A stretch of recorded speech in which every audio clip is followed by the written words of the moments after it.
എല്ലാവർക്കും നമസ്കാരം. ഞാൻ സരിതാ മഹേശ്വരൻ. ഇന്ന് ശ്രീകൃഷ്ണവിലാസ മഹാകാവ്യത്തിൻ്റെ 10ാമത്തെ സർഗത്തിലെ 61, 62 എന്നീ 2 ശ്ലോകങ്ങളാണ് നമ്മൾ പഠിക്കാൻ പോണത്. 2 ശ്ലോകങ്ങളിലും ഉപജാതി വൃത്തം തന്നെയാണുള്ളത്. ഇവിടെ സൈന്യങ്ങളോട് കൂടിയിട്ട് ശ്രീകൃഷ്ണൻ വിദർഭ രാജ്യത്തിലേക്ക് പ്രവേശിക്കുന്നതായിട്ടാണ് വർണ്ണിക്കുന്നത്. ഭഗവാന്റെ ആ മുമ്പാക്കമുള്ള യാത്ര എങ്ങനെയാണ് കവി വർണ്ണിക്കുന്നത് നോക്കാം. ആദ്യം 61ാമത്തെ ശ്ലോകം നോക്കൂ. കൃതാർഹണോ രാജഭിരാദധാനോ നേത്രോത്സവം ജാനപദാംഗനാനാം വിലംഘ്യതാം സ്ഥാൻ വിഷയാനയാസീത് വിദർഭരാജസ്യ പുരോപകണ്ഠം. ആദ്യം പദച്ഛേദം പറയാം.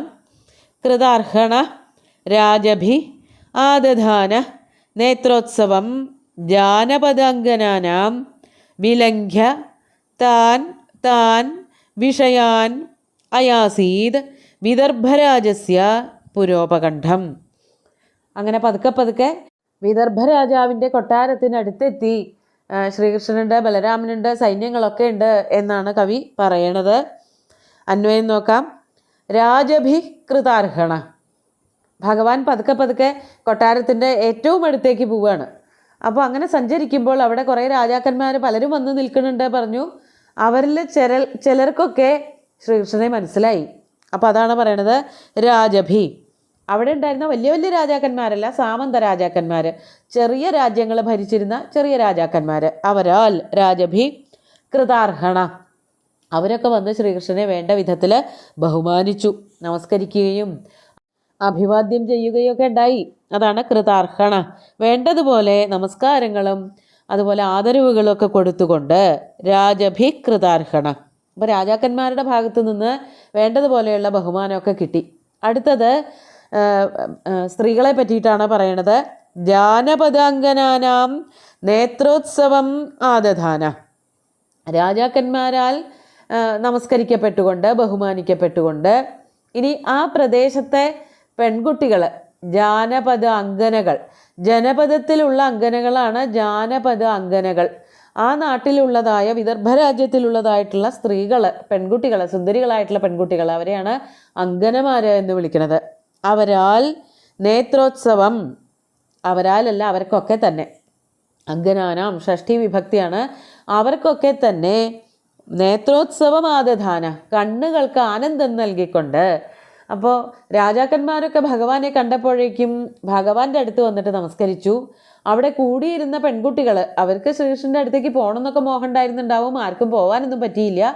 അവരവിടെ നിന്ന് നോക്കേണ്ടായുള്ളൂ. ആ നോട്ടം കൊണ്ട് തന്നെ എല്ലാവർക്കും വളരെയധികം ആനന്ദമുണ്ടായി. ആ സുന്ദരികളായിട്ടുള്ള വിദർഭരാജ്യത്തിലെ കന്യകമാരെ, അവിടുത്തെ പുരന്ധ്രിമാരെ, അവർക്കൊക്കെ കണ്ണുകൾക്ക് ആനന്ദം പകർന്നു നൽകിക്കൊണ്ട്. അതാണ് നേത്രോത്സവം ആദധാന. താൻ വിഷയാൻ അതീത്യ. താൻ വിഷയാൻ എന്ന് പറഞ്ഞാൽ കണ്ട് അതുപോലെ തന്നെ കേട്ട് മനസ്സിലാക്കിയ ഓരോന്നിനെയും പരിചയപ്പെട്ടുകൊണ്ട്, അതിനെയൊക്കെ കടന്നുകൊണ്ട്, ഓരോരോ ഘട്ടങ്ങളിൽ അല്ലെങ്കിൽ ഓരോരോ പ്രദേശങ്ങളിലൂടെ കടന്ന് എല്ലാം കണ്ട് മനസ്സിലാക്കിയിട്ട് താൻ വിഷയാൻ അതീത്യ വിദർഭരാജസ്യ.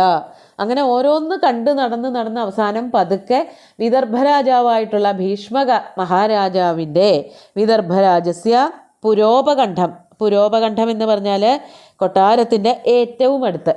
അപ്പോഴും ഈ സ്വയംവര മണ്ഡപത്തിൻ്റെ അടുത്തേക്കൊന്നും പോയിട്ടില്ല. അതിൻ്റെ കുറച്ച് ഇപ്പുറത്തായിട്ട്, ഏറ്റവും അടുത്തായിട്ട് ചെന്നെത്താൻ വളരെ എളുപ്പമുള്ള ഒരു ഭാഗത്ത്, വെളിച്ചാവാൻ കാലത്ത് രുക്മിണിയുടെ സ്വയംവരം തുടങ്ങുമ്പോഴേക്കും ചെന്നെത്താൻ പാകത്തിന് അത്രയ്ക്ക് അടുത്തുള്ളതായൊരു ഭാഗത്ത് പുരോപകണ്ഠം അയാസീത് എന്ന് പറഞ്ഞാൽ അകച്ചത്. അങ്ങനെ വിദർഭരാജാവ് അറിഞ്ഞിട്ട് തന്നെ ഇല്ല, വേറെ ആരും അറിഞ്ഞില്ല. ശ്രീകൃഷ്ണൻ പതുക്കെ സൈന്യങ്ങളോടുകൂടി സഞ്ചരിച്ച് കൊട്ടാരത്തിൻ്റെ സമീപത്തുള്ളതായൊരു പ്രദേശത്ത് തമ്പടിച്ചു. ശ്രീകൃഷ്ണനും ബലരാമനും ഉണ്ടാവണം. ബലരാമൻ എന്തായാലും കൂടെ പുറപ്പെട്ടിട്ടുണ്ടല്ലോ. അവരെല്ലാവരും കൂടിയിട്ട് സൈന്യങ്ങളോട് കൂടിയിട്ട് സമീപ പ്രദേശത്ത് തന്നെ താമസമാക്കി എന്നർത്ഥം. ഇനി അടുത്ത ശ്ലോകത്തിൽ എന്താണ് പറയണതെന്ന് നോക്കാം. 62ാമത്തെ ശ്ലോകം നോക്കൂ. നിവേദയന്തഃ പൃതനാനിവേശം തത്രോദതിഷ്ഠൻ പടഃ പ്രണാദ ഭീതിം സമാദായ നരേന്ദ്രപുത്ര്യാ സപത്നഭൂപാലമനോ നയന്ത. ആദ്യം ശ്ലോകത്തിൻ്റെ പദച്ഛേദം പറയാം. നിവേദയന്ത പ്രതനാനിവേശം തത്ര ഉദതിഷ്ഠൻ പടഃപ്രണാദാഃ ഭീതിം സമാദായ നരേന്ദ്രപുത്ര്യാഃ സപത്നഭൂപാലമനഃ നയന്ത. അങ്ങനെ വിദർഭരാജ്യത്തിൻ്റെ സമീപത്ത് എത്തി എന്നുള്ളത് ചെറുതായിട്ടൊന്ന് അറിയിക്കാൻ വേണ്ടിയിട്ട് തന്നെയാണ് എന്നാണ് പറയണത്. തത്ര പ്രതനാനിവേശം നിവേദയന്ത. തത്ര എന്ന് പറഞ്ഞാൽ വിദർഭായാഹ പുരോപകണ്ഠേ, വിദർഭരാജ്യത്തിൻ്റെ സമീപത്തുള്ളതായ പ്രതനാവിശേഷം, സമീപത്ത് തമ്പടിച്ചതായ പ്രതനാവിശേഷം, വിശിഷ്ടമായിട്ടുള്ള സൈന്യം, ശ്രീകൃഷ്ണൻ്റെയും ബലരാമൻ്റെയും സൈന്യം അവിടെ വന്നിട്ടുണ്ട് എന്നുള്ളത് നിവേദയന്ത സൂചിപ്പിക്കുന്ന വിധത്തിൽ ഞങ്ങളൊരു കൂട്ടർ ഇവിടെ വന്നെത്തിയിട്ടുണ്ട് എന്നുള്ളതൊന്ന് അറിയിക്കാൻ വേണ്ടിയിട്ടാണോ എന്ന് തോന്നും. ഉത്പ്രേക്ഷാലങ്കാരാണ്. അത് മാത്രമല്ല, നരേന്ദ്രപുത്ര്യാഹ ഭീതിം സമാദായ.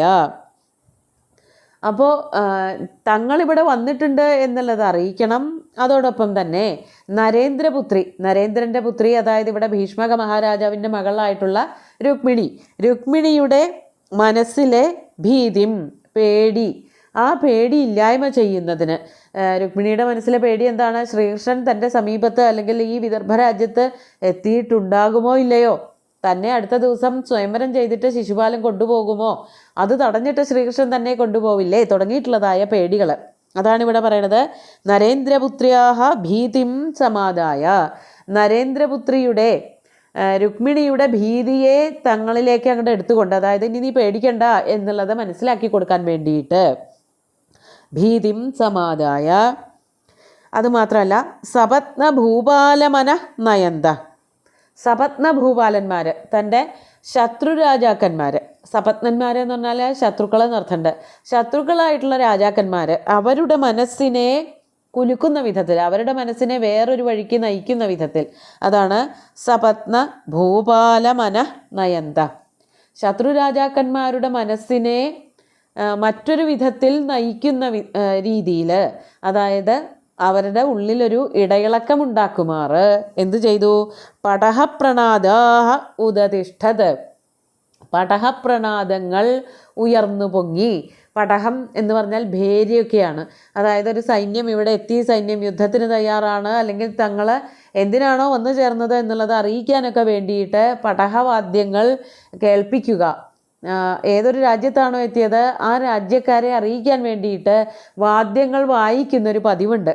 യുദ്ധത്തിനായിട്ട് പുറപ്പെടുമ്പോഴും വാദ്യങ്ങളൊക്കെ വായിക്കാറുണ്ട്. അപ്പോൾ ഏതർത്ഥത്തിൽ വേണമെങ്കിലും എടുക്കാം.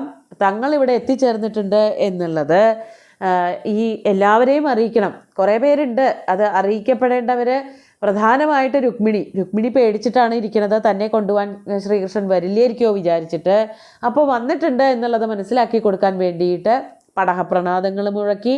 അതുപോലെ തന്നെ ശ്രീകൃഷ്ണൻ്റെ ശത്രുക്കളായിട്ടുള്ള കുറേ രാജാക്കന്മാരുണ്ട്, ശിശുപാലന് അനുകൂലന്മാരായിട്ടുള്ള കുറേ രാജാക്കന്മാർ, ശിശുപാലനെ സഹായിക്കാൻ വേണ്ടി വന്നു നിൽക്കുന്നവരായിട്ടുള്ള പ്രജകൾ, ഭടന്മാർ, അവരെയൊക്കെ പേടിപ്പിക്കുന്ന വിധത്തിൽ, അവരുടെ മനസ്സിലൊരു ഇടയിളക്കം ഉണ്ടാക്കുന്ന വിധത്തിൽ, അതുപോലെ തന്നെ സൈന്യം ഇവിടെ തമ്പടിച്ചിട്ടുണ്ട് എന്നുള്ളത് അറിയിക്കാൻ വേണ്ടിയിട്ട് കൂടി വലിയ ശബ്ദഘോഷങ്ങൾ ആ സൈന്യങ്ങൾ ഉണ്ടാക്കി. വെറുതെ ഒച്ചപ്പാടും ബഹളം ഉണ്ടാക്കുകയല്ല, വായ കൊണ്ടുള്ള ബഹളങ്ങളൊന്നുമല്ല, വാദ്യങ്ങൾ വായിച്ചുകൊണ്ട് തങ്ങളുടെ സാന്നിധ്യം അറിയിച്ചു എന്നാണ് ഇവിടെ കവി വർണ്ണിക്കുന്നത്.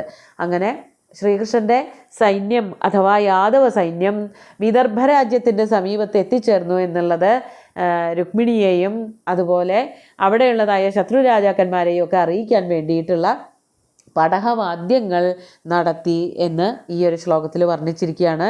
ബാക്കി വിഷയങ്ങളൊക്കെ വരണ ശ്ലോകത്തിൽ കാണാം. ഇപ്പോൾ ഈ 2 ശ്ലോകങ്ങളും ഒന്നുകൂടി ചൊല്ലി നോക്കാം.